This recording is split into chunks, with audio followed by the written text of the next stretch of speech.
ಮುದರಂಗಡಿಯಲ್ಲಿ ಉದ್ಯಮಿ ಹಾಗೂ ಕಾಂಗ್ರೆಸ್ ಮುಖಂಡ ಡೇವಿಡ್ ಡಿಸೋಜಾ ಅವರನ್ನ ಗುಂಡಿಕ್ಕಿ ಹತ್ಯೆ ಮಾಡಿದ ಪ್ರಕರಣಕ್ಕೆ ಸಂಬಂಧಿಸಿದಂತೆ 3 ಆರೋಪಿಗಳನ್ನು ಪೊಲೀಸರು ಬಂಧಿಸಿದ್ದಾರೆ. ಆಗಸ್ಟ್ 7ರಂದು ಮಧ್ಯಾಹ್ನ 3:45 ಸುಮಾರಿಗೆ ಕಾಪು ತಾಲೂಕಿನ ಮುದರಂಗಡಿಯ ಸೆಂಟ್ ಕ್ಷೇಮಿಯರ್ ಚರ್ಚ್ ಕಾಂಪ್ಲೆಕ್ಸ್ನಲ್ಲಿರುವ ಪ್ರಿನ್ಸ್ ಎಂಟರ್ಪ್ರೈಸಸ್ ಕಚೇರಿಗೆ ಬಂದಿದ್ದ ಡೇವಿಡ್ ಡಿಸೋಜಾ ಬಳಿಕ ತಮ್ಮ ತಾರ್ ವಾಹನದ ಚಾಲಕನ ಬದಿಯ ಬಾಗಿಲ ಬಳಿ ತೆರಳುತ್ತಿದ್ದಾಗ ಬೈಕ್ನಲ್ಲಿ ಬಂದ ದುಷ್ಕರ್ಮಿಗಳು ಗುಂಡಿನ ದಾಳಿಯನ್ನು ನಡೆಸಿದರು. ತಲೆಗೆ ಗುಂಡು ತಗುಲಿ ಗಂಭೀರವಾಗಿ ಗಾಯಗೊಂಡ ಅವರನ್ನ ಉಡುಪಿಯ ಆದರ್ಶ ಆಸ್ಪತ್ರೆಗೆ ದಾಖಲಿಸಲಾಗಿತ್ತು. ಆದರೆ ವೈದ್ಯರು ಅವರು ಮೃತಪಟ್ಟಿರುವುದಾಗಿ ತಿಳಿಸಿದರು. ಈ ಸಂಬಂಧ ಶಿರ್ವಾ ಪೊಲೀಸ್ ಠಾಣೆಯಲ್ಲಿ ಕೊಲೆ ಪ್ರಕರಣ ದಾಖಲಾಗಿದ್ದು, ತನಿಖೆ ಕೈಗೊಂಡ ಪೊಲೀಸರು ಆರೋಪಿಗಳ ಪತ್ತೆಗೆ ಕಾರ್ಯಾಚರಣೆಯನ್ನು ನಡೆಸಿದ್ದರು.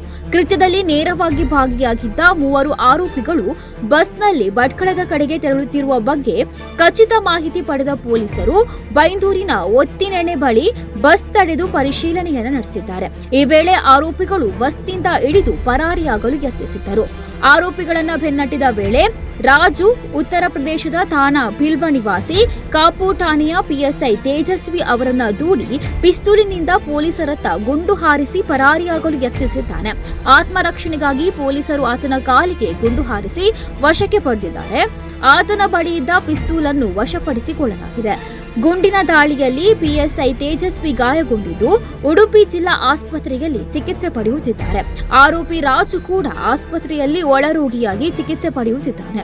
ಪರಾರಿಯಾಗಿದ್ದ ಇನ್ನಿಬ್ಬರು ಆರೋಪಿಗಳಾದ ಉತ್ತರಾಖಂಡದ ಅಜಯ್ ರಸ್ತೋಗಿ ಅಲಿಯಾಸ್ ಅನ್ಮೋಲ್ ಅವರನ್ನ ಕುಮಟಾ ಪೊಲೀಸರ ಸಹಕಾರದಿಂದ ಕುಮಟಾದಲ್ಲಿ ಹಾಗೂ ಬಿಹಾರದ ಜಿಯಾಹುಲ್ ವಸೂಲ್ ಶೇಖ್ ಅಲಿಯಾಸ್ ದೀಪಕ್ ಅವರನ್ನ ಭಟ್ಕಳ ಪೊಲೀಸರ ಸಹಕಾರದಿಂದ ಭಟ್ಕಳದಲ್ಲಿ ವಶಕ್ಕೆ ಪಡೆಯಲಾಗಿದೆ.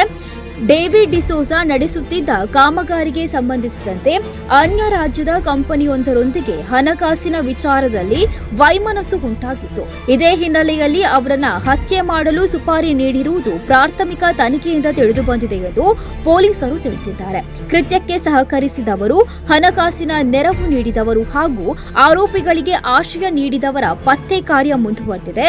ಆರೋಪಿಗಳು ಕೃತ್ಯಕ್ಕೆ ಬಳಸಿದ್ದ ಬೈಕ್ ಅನ್ನು ಎರ್ಮಾಳ್ನಲ್ಲಿ ಬಿಟ್ಟು ಹೋಗಿದ್ದು ಅದನ್ನು ಪೊಲೀಸರು ವಶಪಡಿಸಿಕೊಂಡಿದ್ದಾರೆ.